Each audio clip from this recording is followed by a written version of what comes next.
Je le tiens en respect avec une seule chose, a-t-elle dit en riant à ses amis. Alors j'ai supprimé cette seule chose, et je l'ai laissé découvrir à quel point elle était impuissante sans elle. Je l'ai entendue avant de voir quoi que ce soit. Le genre de rire que les gens utilisent quand ils veulent se vanter. Il a traversé le couloir depuis la cuisine, léger et tranchant contre le carrelage. Je venais de rentrer du garage, portant encore ma veste de travail, pensant au reste et à une douche rapide avant de me coucher. Je m'appelle Julien Moreau. J'ai 38 ans et je suis directeur des opérations dans une entreprise de logistique à Lyon. J'allais prendre une bière quand j'ai réalisé que ma femme avait mis ses amis sur haut-parleur. J'ai ralenti, intentionnellement. Le rire a retenti de nouveau, puis la phrase qui a redéfini la pièce autour de moi. Je le contrôle avec une seule chose. Ça marche à chaque fois. Je ne suis pas entré en trombe en m'éclaircissant la gorge comme un mari de comédie de situation qui ne sait pas encaisser une blague. Je suis juste resté là, les doigts encore sur la poignée du réfrigérateur, à écouter le bourdonnement froid du compresseur et le son de ma propre respiration. Devenant étrangement délibéré. La lumière du réfrigérateur baignait mes mains d'une lueur blanc-bleu fatiguée. J'ai refermé doucement la porte avant qu'elle ne puisse faire de bruit et je me suis adossé au comptoir, juste hors de vue de l'embrasure de la porte. Les voix étaient familières, les deux mêmes qu'elle retrouvait pour le brunch. Les deux mêmes qui disaient toujours que nous devrions garder l'étincelle ludique, ce qui, j'ai appris, était une façon codée de dire qu'il fallait traiter notre mariage comme du contenu marketing. Elle semblait pleine d'énergie, comme si elle venait d'obtenir une promotion dans un jeu. Je ne me souviens pas de ces exemples exacts, pas mot pour mot, mais j'ai compris la structure. Si je m'opposais à quelque chose, elle me glaçait. Si je n'étais pas d'accord, elle se refusait. Si je voulais de la proximité, cela devenait une monnaie d'échange. C'est drôle ce que votre cerveau fait dans les 5 premières secondes après avoir entendu quelque chose comme ça. Il fait défiler un répertoire mental dont vous ignoriez l'existence. Mardi soir, il y a 2 semaines, quand elle m'a frôlé comme si nous étions des étrangers parce que j'avais dit que je ne pouvais pas venir à un dîner de dernière minute. Le week-end où j'ai suggéré que nous respections notre budget pour les meubles, et elle est restée silencieuse pendant une journée. Les fois où je l'ai approchée et où elle a offert un sourire et une promesse pour le lendemain, un lendemain qui s'évanouissait généralement. On ne pense pas à la trahison, on pense « Ah, c'est pour ça ». Je n'avais pas besoin d'entendre les encouragements stupides de ses amis ou leurs fausses préoccupations concernant les limites. Je me suis éloigné de l'embrasure de la porte et j'ai monté les escaliers comme un homme qui se souvient de quelque chose qu'il a laissé en haut. Calme, stable, sans scène. Notre chambre était sombre, à l'exception du lampadaire qui projetait une barre pâle sur le mur. Je me suis assis sur le bord du lit et j'ai regardé une ligne de poussière briller sur la commode. C'est étrange, les petites choses sur lesquelles vos yeux se posent quand vous essayez de ne rien ressentir de grand. Je fais des plannings pour gagner ma vie. Je jongle avec les goulots d'étranglement. Je fais en sorte que les camions continuent de traverser le pays sous la neige, la chaleur et les fermetures de route. Mon travail consiste à anticiper les points de pression et à les supprimer avant que tout le système ne soit bloqué. Cette nuit-là, j'ai réalisé que j'avais traité notre mariage comme un système qui s'autocorrigerait si je continuais simplement à travailler. Lui donner du temps. Offrir de la patience. Suggérer de parler, planifier un week-end, réessayer. Je pensais que la constance donnerait le ton. Je pensais que l'effort était la réponse. L'entendre dire qu'elle me contrôlait avec une seule chose a changé tous les paramètres. Je me suis mis en t-shirt et je me suis assis à mon bureau sans allumer la lampe. La maison avait ce silence hivernal, le cycle du chauffage et une voiture occasionnelle dans la rue. Des rires étouffés et lointains provenant d'en bas. J'ai ouvert mon ordinateur portable par habitude, puis je l'ai refermé. Je voulais les faits. Les faits étaient simples. Pendant des mois, elle avait remplacé la collaboration par la manipulation et l'avait déguisée en difficulté relationnelle normale. Elle me dressait. Il y a un calme propre, presque clinique, qui s'installe lorsque l'histoire prend enfin tout son sens. C'est l'alignement. J'ai repensé aux petits signes que j'avais ignorés parce qu'aimer quelqu'un vous donne de bonnes excuses. La façon dont elle organisait notre vie en appelant cela de la spontanéité. L'affection de façade devant les amis qui se fermait comme un robinet dès que la porte était close. Les subtils roulements d'yeux quand je suggérais quelque chose qui n'impliquait pas son cercle d'amis. L'intérêt soudain pour prendre mon pouvoir en main, après le club de lecture à l'espace de co-travail. Je ne me moque de rien de tout cela. Les gens grandissent. Les gens essaient des idées pour voir ce qui leur convient. C'était réduire le mariage à un distributeur automatique avec un seul bouton sur lequel elle aimait appuyer. Un message a vibré sur mon téléphone, d'un collègue de travail me demandant si j'étais toujours partant pour une randonnée le samedi. J'ai tapé « oui » avant même d'y réfléchir. Petit mot, grand changement. J'ai réalisé à quelle fréquence j'avais été celui qui annulait ses plans parce que je voulais garder le week-end libre au cas où elle déciderait que nous étions de nouveau en bons termes. Quand ai-je commencé à vivre en attente? Quand ai-je cédé le calendrier à une humeur? En bas, les rires ont de nouveau atteint un sommet. Puis une porte s'est fermée et des pas se sont dirigés vers le garage. Elle avait dû sortir avec son téléphone pour plus d'intimité, le genre d'intimité dont elle ne pensait pas que j'avais besoin quand il s'agissait de mes sentiments. Je me suis allongé sur le lit et j'ai fixé les pales du ventilateur de plafond. J'ai pensé à la répartition du poids, celle que l'on fait avec le fret. Trop de poids sur un essieu, on l'use. On le déplace vers l'avant, on perd de l'adhérence. On le déplace vers l'arrière, on fait une embardée. Notre mariage faisait des embardées depuis un moment. J'avais continué à corriger le volant. Elle avait apprécié la glissade. Il y a une tentation de dramatiser ces moments, d'imaginer renverser une table, de planifier une confrontation qui se termine par une réplique de film. Ce n'est pas moi. Je préfère les plans que l'on peut mesurer. Alors, j'en ai fait un. Et il a commencé par une limite si discrète qu'elle ne l'entendrait pas au début. La seule chose qu'elle pensait me contrôler ne serait plus quelque chose que je poursuivrais, juste le retrait du levier de la machine. Elle est montée plus tard, les cheveux sentant le shampoing cher qu'elle achète avec un code de réduction et la remise d'une influenceuse. Elle a posé son téléphone face contre la table de chevet, comme toujours. J'ai regardé et j'ai dit « Salut ». Voix normale, neutre. Elle a souri en retour, un sourire doux et routinier, et s'est glissée dans le lit sans me chercher. Avant, ça m'aurait piqué. Cette nuit-là, ça m'a informé. L'information est pure.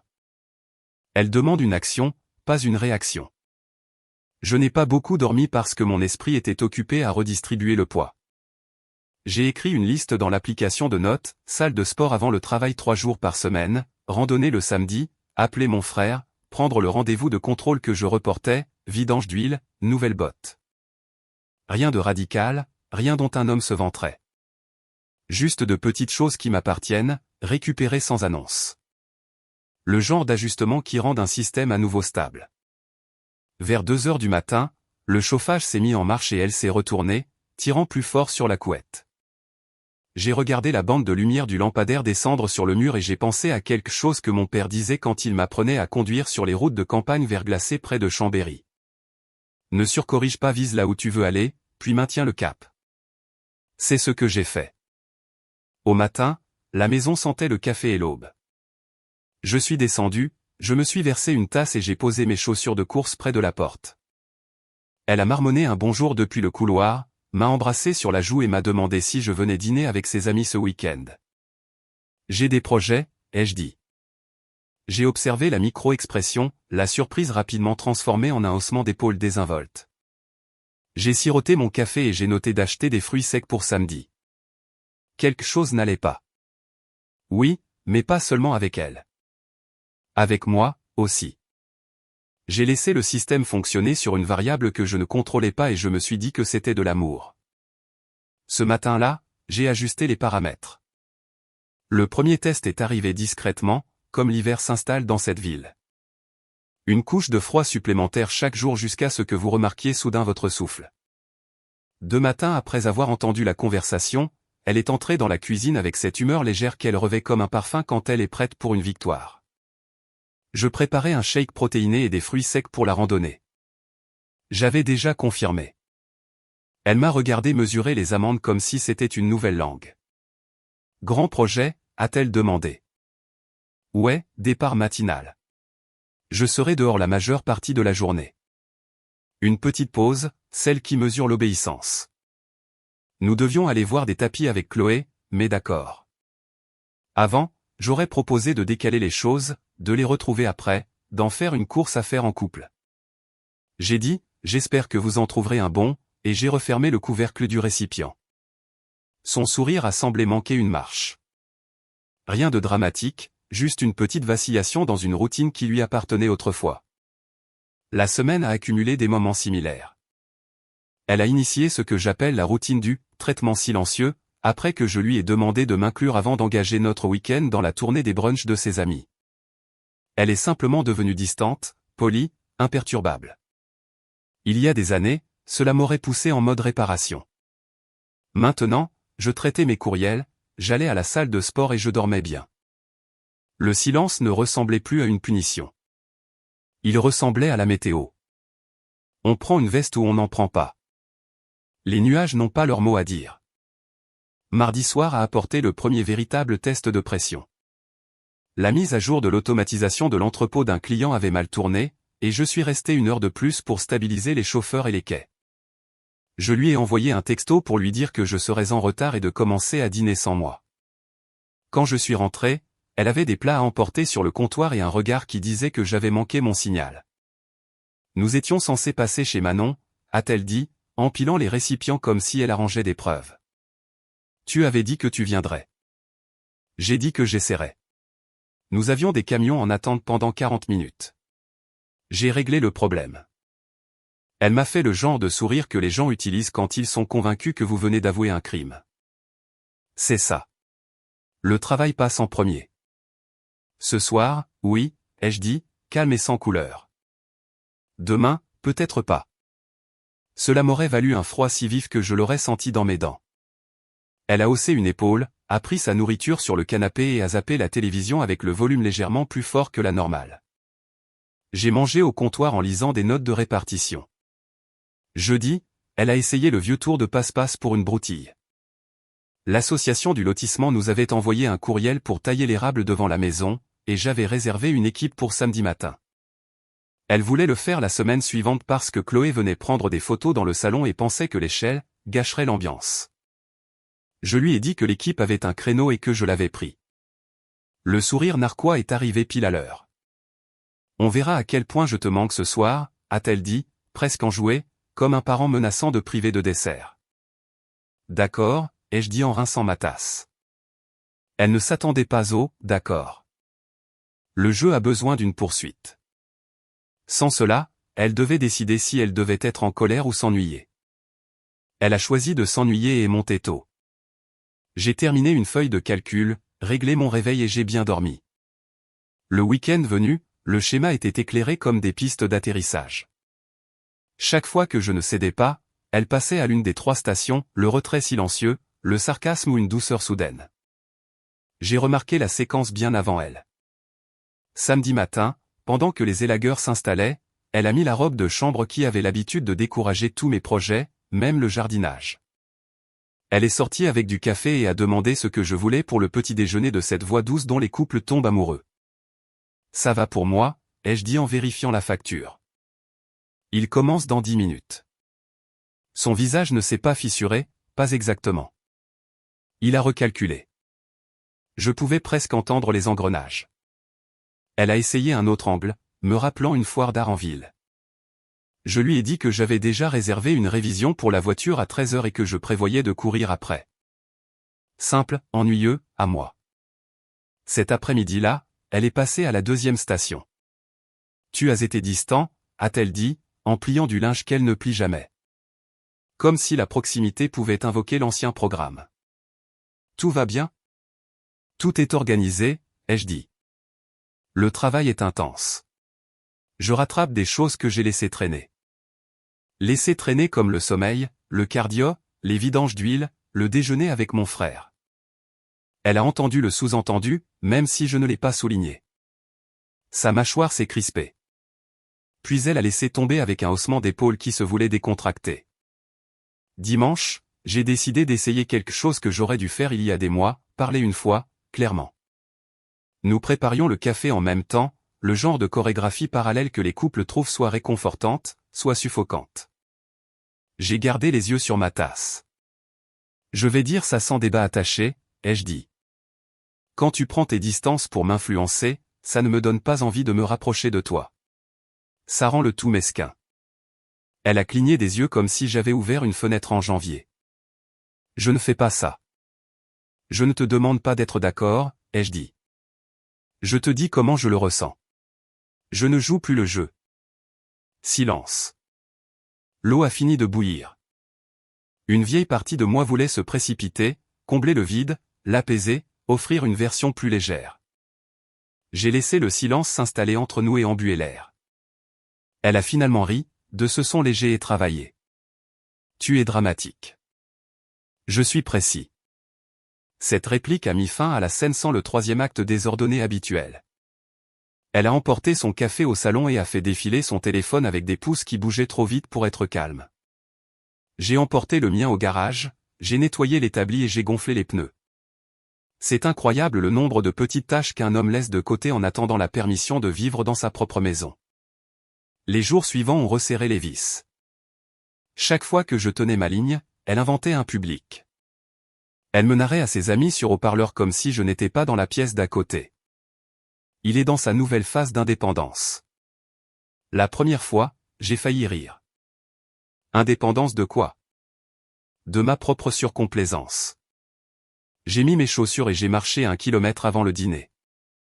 L'air était assez froid pour piquer l'intérieur de mon nez. C'était pur. En milieu de semaine, elle a utilisé l'inquiétude comme une arme. Tu sembles malheureux, a-t-elle dit, inclinant la tête avec son visage empathique. C'est le travail? C'est moi. J'ai été prudent. Je suis clair, ai-je dit. C'est différent de malheureux. Clair sur quoi? Sur ce que je ferai et ne ferai pas, ai-je dit. J'écouterai. Je ferai des compromis quand ce sera vraiment mutuel. Je ne répondrai pas au test. Le mot « test » a fait mouche. Ses paupières ont tressailli. Elle s'est vite reprise. Tu imagines des choses. Peut-être, ai-je dit, et je suis monté appeler mon frère pour parler de pêche au printemps. J'ai réservé le chalet dont nous parlions toujours mais que nous ne choisissions jamais. L'ancien scénario exigeait que je revienne sur ces moments, que je pose une main sur son épaule et que je demande comment nous pourrions repartir à zéro. Ce scénario est resté dans le tiroir. Je continuais à faire les tâches normales d'un mari. Sortir les poubelles, remplacer le filtre du chauffage, réparer la charnière du placard. Je refusais d'être guidé par le manque. Elle continuait d'essayer de me vendre une sécheresse. J'ai commencé à porter ma propre gourde. Le samedi suivant, elle a organisé un dîner à 4 avec un couple qui adore le conflit déguisé en joute verbale. J'ai dit que je passerais mon tour et j'ai suggéré qu'elle y aille sans moi. Elle m'a dit que ça ferait mauvaise impression. J'ai demandé, à qui? Après son départ, j'ai cuisiné un steak, j'ai fait un appel vidéo à mon neveu et je me suis endormi en lisant sans la télévision. Elle est rentrée tard, a fait juste assez de bruit pour signaler son retour, puis s'est glissée dans le lit sans commentaire. Le silence n'était plus froid. Il était honnête. La pression s'est accumulée différemment après cela, moins suffisante, plus hésitante. Elle a tenté un appel direct un soir, assise sur le bord du canapé comme si elle avait une nouvelle. Nous devrions prévoir un week-end, a-t-elle dit, en regardant mon visage plutôt que le calendrier. Pour repartir à zéro, tu sais. Je ne suis pas contre, ai-je dit. Mais un week-end n'est qu'un vernis si les conditions sous-jacentes ne changent pas. Quelles conditions? Le respect n'est pas conditionnel, ai-je dit. Et la proximité n'est pas une monnaie d'échange. Pour une fois, elle a regardé la table basse comme si la réponse pouvait s'y trouver. Le vieux levier avait cessé de fonctionner. On pouvait voir le moment où elle a réalisé qu'elle n'avait pas de pièce de rechange. J'étais stable. L'homme qu'elle pensait pouvoir être sa girouette était devenu un poteau scellé dans le béton. Elle pouvait passer à côté et vérifier le vent si elle le voulait, mais il ne tournerait jamais parce qu'elle sifflait. La décision n'est pas arrivée avec des feux d'artifice. Elle s'est enclenchée comme une ceinture de sécurité. Un seul mouvement, définitif. J'ai cessé de vivre comme un homme attendant des rations larguées d'un hélicoptère qui pourrait ne jamais venir. Pas de déclaration, juste une mise à jour silencieuse du système d'exploitation. Je ne serai plus dressé par le manque. Le premier changement fut une soustraction. J'ai retiré le levier de la table. La nuit, je lisais sur le côté, lampe basse, épaules détendues. Quand une pensée dérivait vers la négociation, je la ramenais comme un chien qui a un bon rappel. Elle l'a remarqué dès le deuxième soir, une main sur mon épaule, un ton enjoué, la robe de chambre qu'elle utilisait comme un interrupteur. J'ai souri et lui ai demandé comment s'était passée sa journée. Les routines matinales se sont consolidées de la meilleure des manières. Salle de sport avant le lever du soleil parce que mes jambes avaient besoin du travail que je remettais à plus tard. La salle de musculation silencieuse est devenue un soulagement.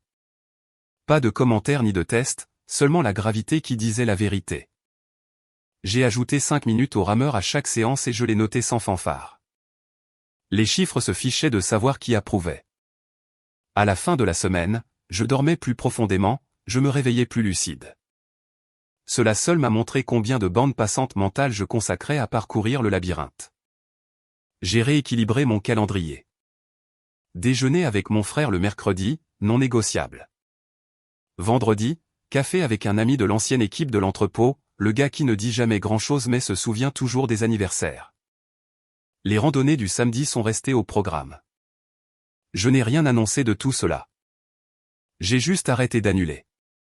Les petites crispations que je ressentais avant en appuyant sur « Envoyer » pour ces plans avaient disparu. Il s'avère que l'anxiété ressemble beaucoup à une permission que l'on pense devoir à quelqu'un. Elle a essayé de me ramener avec la nostalgie. La playlist de notre première année, le whisky préféré posé à côté d'un verre bas, les vieilles blagues d'initiés qui avaient été rangées et soudainement ressorties. J'ai ri au bon moment, je l'ai remercié pour le verre, et je suis retourné à la feuille de calcul que je construisais pour une analyse de dépassement de coûts. Parce que je refusais de rendre la proximité performative. Le téléphone est devenu un terrain neutre. J'ai arrêté d'attendre la vibration qui signifiait que le climat avait changé et que j'avais le droit d'être heureux. J'ai désactivé la moitié de mes notifications, j'ai laissé l'autre moitié pour le travail et la famille. Quand elle envoyait des selfies en pleine journée avec la légende « Je te manque ?» Je répondais « Réunion dans 5 minutes, je t'appelle après ». Quand elle envoyait une invitation de calendrier intitulée « Week-end pour repartir à zéro », j'acceptais avec une note « Discutons des conditions d'abord ». Elle a ignoré la note et a commencé à chercher des chalets de charme. J'ai laissé faire. Le silence n'est pas une arme si on ne la brandit pas. Le mien n'était pas une punition. C'était l'absence de poursuite. Quand elle devenait froide après une décision qu'elle n'aimait pas, je ne réparais pas la situation. Je laissais la vie normale avoir son propre son, le bourdonnement du lave-vaisselle, le linge qui tourne, l'équipe 21 à faible volume en arrière-plan. La maison a cessé de ressembler à un site de test et a recommencé à ressembler à un lieu de vie. Le travail s'est aiguisé sans cette traction domestique vers l'apaisement constant. J'ai passé un appel que j'évitais. J'ai dit à un client que notre équipe n'absorberait pas leurs frais d'urgence simplement parce que leur responsable des achats avait oublié que les délais existaient. J'ai offert le vrai calendrier, le vrai coût, et des alternatives qui leur faisaient économiser de l'argent s'ils apprenaient à planifier. Le client l'a respecté. À 17h40, j'ai fermé l'ordinateur portable et je n'ai pas vérifié mes courriels avant le lendemain matin. Elle est passée à la proximité. Film en cours, couverture à moitié partagée, sa jambe trouvant la mienne. Mon corps se souvenait d'avoir été récompensé pour avoir cédé. La mémoire peut être rééduquée. Quand elle s'est penchée, j'ai laissé la chose être ce qu'elle était, présente, petite, pas un contrat. Elle s'est retirée la première, surprise que la chaleur puisse se terminer sans crédit attaché. Des amis nous ont invités à une soirée jeu avec des gens qui aiment l'affection de façade.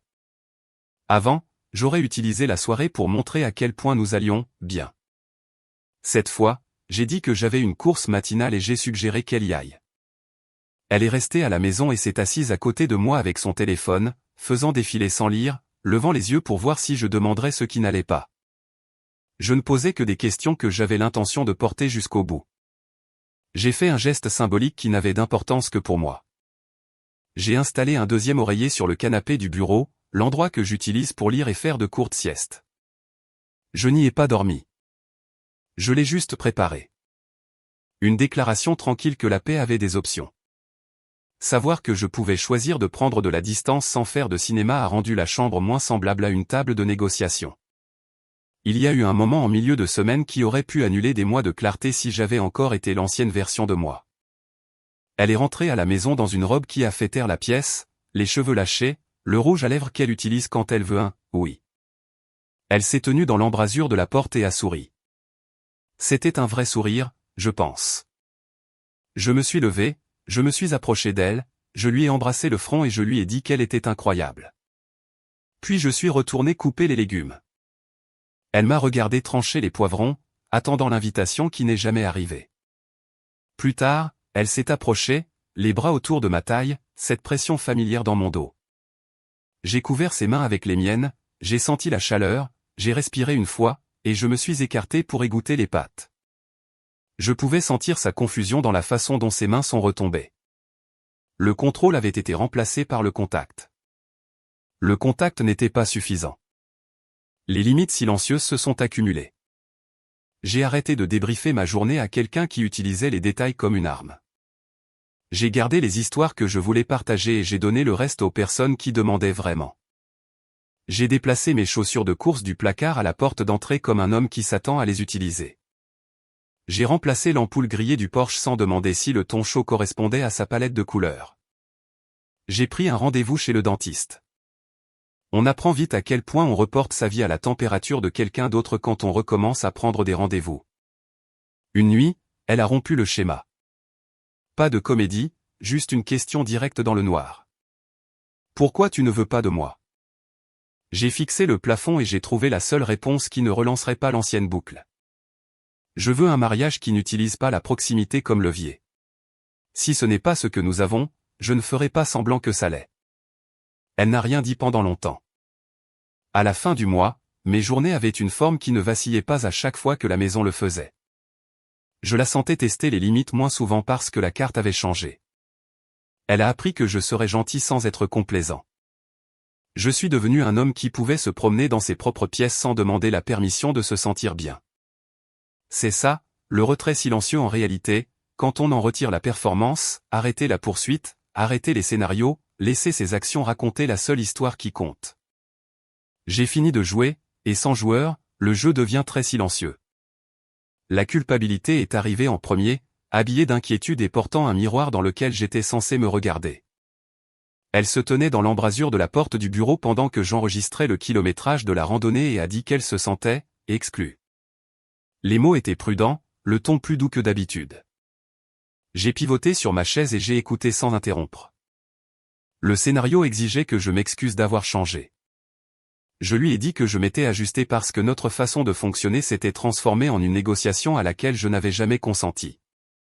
Elle a froncé les sourcils comme si j'avais mal prononcé un mot que nous connaissions tous les deux et a demandé si nous pouvions, simplement recommencer. Nous pourrions commencer honnêtement, ai-je dit. Elle a cligné des yeux, a quitté la pièce et a laissé 2 assiettes cliqueter un peu plus fort que nécessaire dans l'évier. Quand la culpabilité n'a pas fonctionné, elle a essayé la séduction comme un bouton de réinitialisation. Nouveau parfum, un murmure tard dans la nuit dans le couloir, sa cuisse reposant contre la mienne sur le canapé pendant qu'une émission que je ne regardais pas passait. J'ai gardé le contact comme un contact et rien de plus. Elle a resserré son étreinte, puis l'a relâchée quand elle a réalisé que je n'allais pas fournir le reste de la scène. On pouvait sentir la confusion monter non pas explosive, mais sous pression. Le levier fonctionnait quand je poursuivais, sans la poursuite, le levier était une poignée attachée à du vide. Le blâme est venu ensuite, comme si une nouvelle étiquette pouvait déplacer le vieux problème. Elle m'a dit que mon retrait était cruel, qu'un vrai mari se battrait pour arranger les choses, que j'étais mesquin. Je lui ai dit que j'étais précis. Que je refusais d'être mesuré par le manque. Elle a dit que je tordais les mots. J'ai laissé la chose en l'état. Les disputes qui ont besoin de votre chaleur ne peuvent pas vivre sans elle. La cuisine semblait plus grande quand j'ai arrêté de fournir le feu. Puis la panique, pas des cris, une sorte plus rapide. Des invitations à des dîners à 4. Des projets soudains de temps de qualité, qui m'obligeaient à annuler ce que j'avais déjà réservé. Une idée précipitée pour un voyage d'un week-end qui survolait la conversation qu'il était censé résoudre. J'ai entendu la vitesse et j'ai ralenti exprès. J'ai dit que j'étais ouvert à passer du temps ensemble une fois que nous serions alignés sur les conditions. Elle a demandé, quelles conditions ? À nouveau, comme si le mot avait changé de définition depuis la semaine dernière.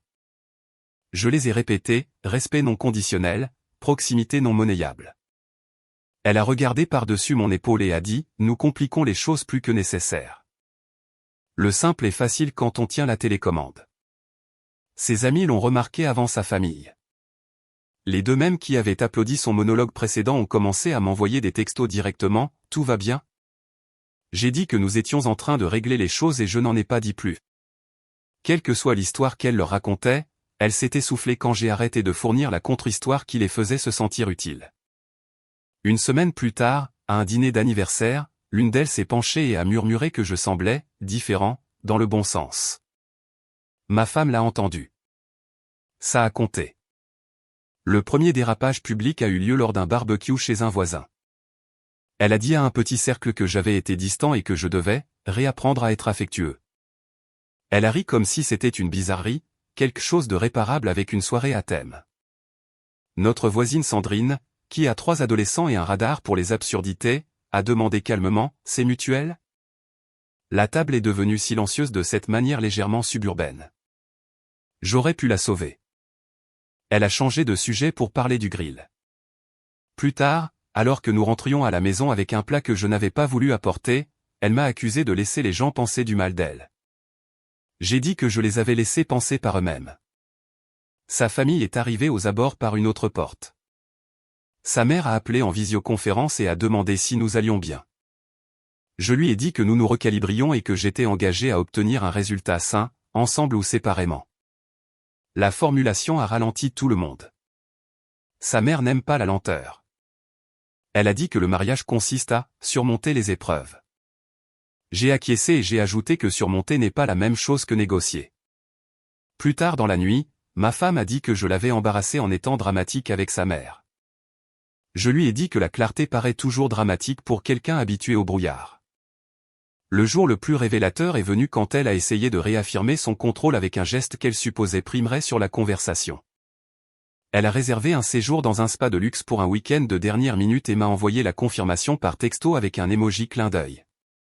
Aucune discussion ni vérification de mon emploi du temps. C'était autrefois le genre de grand geste qui me faisait taire et me rendait reconnaissant. J'ai répondu, ça a l'air sympa. On pourra y aller une fois qu'on aura résolu le problème que le voyage cacherait. Elle n'a pas répondu pendant 1 heure. Quand elle l'a finalement fait, la phrase était une porte qui claque, laisse tomber. Je suis allé à la salle de sport, j'ai fait mes exercices, j'ai mangé le même petit déjeuner et j'ai envoyé à mon frère un lien vers le portail des permis de pêche.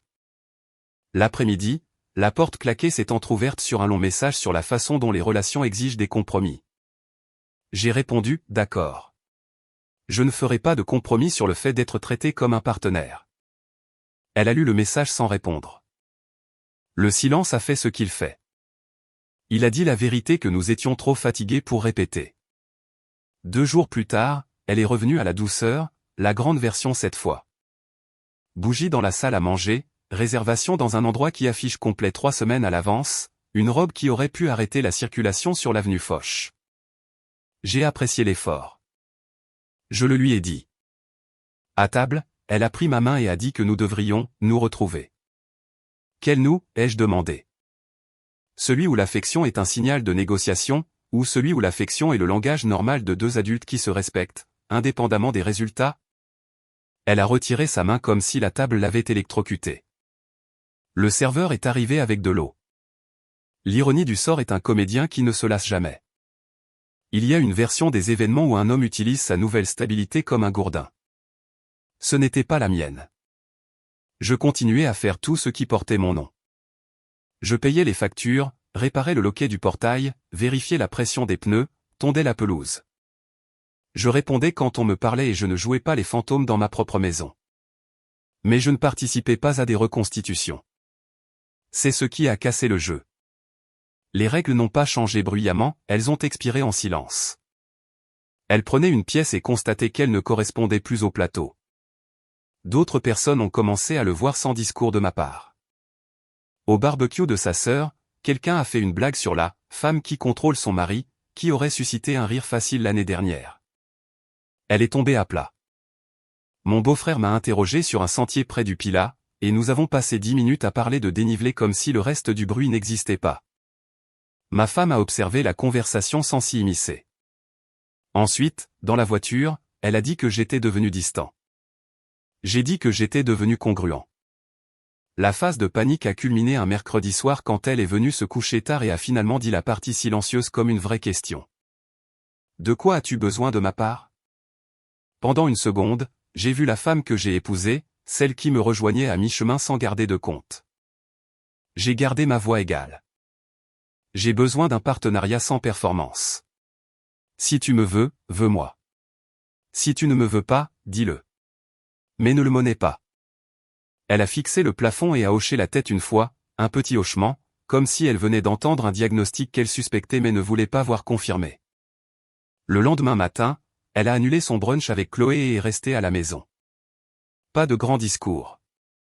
Elle a plié des serviettes et a demandé comment s'était passé mon appel avec le fournisseur d'automatisation. Des questions normales, des vraies.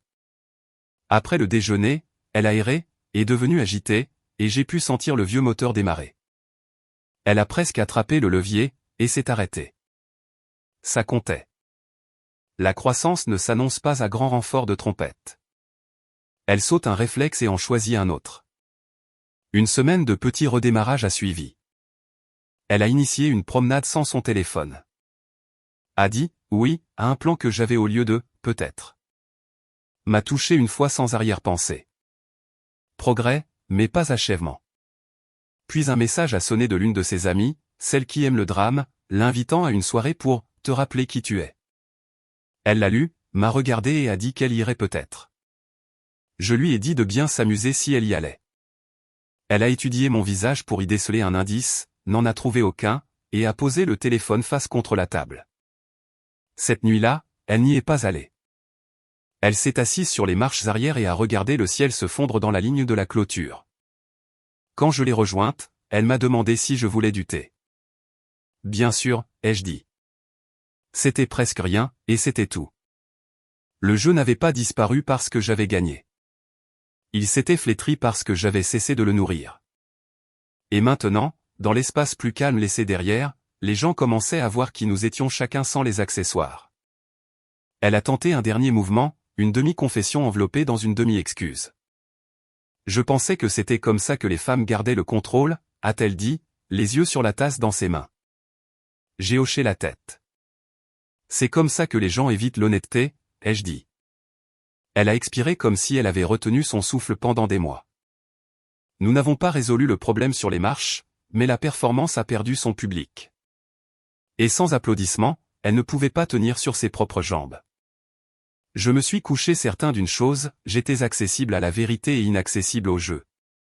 Tout le monde autour de nous pouvait enfin faire la différence. Elle aussi. Le prochain mouvement serait son premier vrai mouvement depuis longtemps. Ou le dernier geste avant que le rideau ne tombe. Quoi qu'il en soit, je dormirai bien. Nous n'avons pas terminé avec une porte claquée ou une valise sur la pelouse. Tout s'est résumé à une table, 2 tasses et une liste que j'ai gardée assez courte pour m'en souvenir. La lumière du samedi matin, la bonne, claire et carrée sur le bois. J'avais bien dormi. Elle avait l'air d'avoir répété 5 entrées en matière et de les avoir toutes abandonnées. Je nous ai épargné à tous les deux l'échauffement. Je vais mettre mes conditions sur la table, ai-je dit. Pas pour menacer, pour être clair. Elle a hoché la tête comme si elle se préparait à un impact. Numéro 1, partenariat sans performance. Fini d'utiliser la proximité comme levier. Si tu es contrarié, dis-le. Si tu me veux, veux-moi. Ne le monnais pas. Numéro 2, des plans mutuels. Mon calendrier n'est pas un inventaire ouvert. Nous décidons ensemble. Numéro 3, nous réparons ce qui est en dessous, pas les apparences. Pas de week-end de réinitialisation pour éviter la discussion. Si ça marche un mardi soir après des plats à emporter autant que dans un chalet à la montagne. Je me suis arrêté là. J'en avais plus, mais plus donne aux gens des endroits où se cacher. Elle a enroulé ses 2 mains autour de sa tasse et a regardé dedans comme si elle pouvait lui murmurer la bonne réponse. Et si je ne peux pas, a-t-elle demandé. Alors nous nous séparons, ai-je dit proprement. Avec respect. Tu as ton chemin, j'ai le mien, mais je ne vivrai plus à l'intérieur d'une négociation. L'ancien moi se serait précipité pour adoucir cela, pour offrir une porte de sortie avant que le silence n'avale la pièce. J'ai laissé le calme s'installer. Ce n'était pas une menace. C'était une description. Elle avait l'air fatiguée d'une manière qui semblait honnête. Je ne sais pas qui m'a appris que c'était ça, le pouvoir, a-t-elle dit. Peut-être que je ne voulais pas me sentir petite. Tu n'es pas petite, ai-je dit. Tu as juste continué à choisir le plus petit outil. Nous avons salué 2 voisins et parlé de rien. De retour à la maison, elle est montée prendre une douche. J'ai nettoyé les auréoles de café sur la table et je me suis inscrit à un cours de boxe le dimanche. La semaine suivante a été sans histoire d'une manière qui disait la vérité. Nous fonctionnions comme 2 adultes avec un bail partagé et une question en suspens entre eux. Mercredi soir, elle a mis son téléphone dans un drawer et s'est assise sur le canapé sans son armure. Pouvons-nous essayer une conversation où personne ne compte les points, a-t-elle demandé. Ouais, ai-je dit en éteignant la télévision. Nous avons parlé des petites trahisons qui ne font pas la une des journaux, les plans annulés que personne n'admet avoir annulés, les blagues qui atterrissent comme des coups de poing, la facilité avec laquelle on remplace l'attention par le contrôle parce que l'attention exige plus de vous. Elle a dit qu'elle avait appris à négocier parce que négocier semblait plus sûr que de demander. Je lui ai dit que j'avais appris à apaiser parce qu'apaiser semblait plus sûr que de partir. Nous étions assez honnêtes pour entendre à quel point cela sonnait laid à voix haute. Nous avons juste posé nos mains à plat sur nos propres jambes et laissé les mots être la seule chose dans la pièce. Vendredi, elle m'a demandé de l'accompagner à une séance de conseil qu'elle avait programmée et quelqu'un de pratique qui donne des devoirs. J'ai dit oui à une condition, pas de théâtre dans la pièce, pas de théâtre à la maison. Elle a accepté. Le thérapeute nous a demandé de lister nos points non négociables, puis de prouver que nous pouvions honorer ceux de l'autre sans être surveillés. Ces devoirs allaient être soit le pont, soit l'adieu.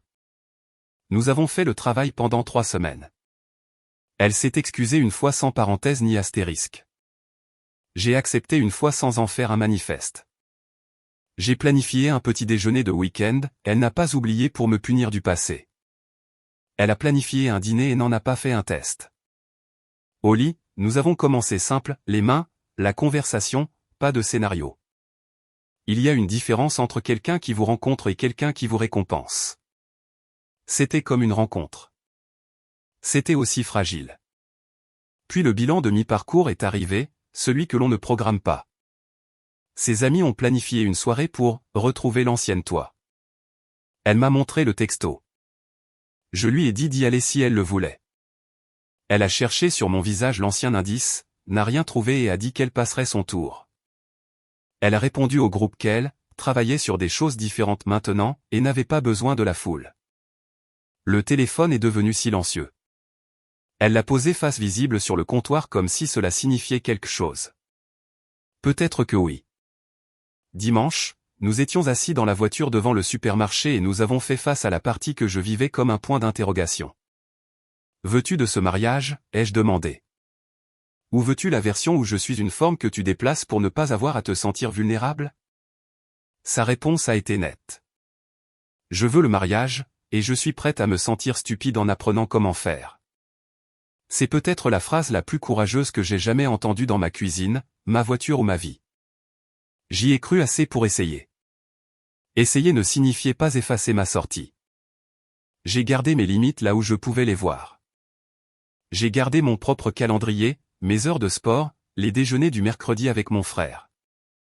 2 mois plus tard, j'ai réalisé que j'avais arrêté de vérifier le climat avant de sourire.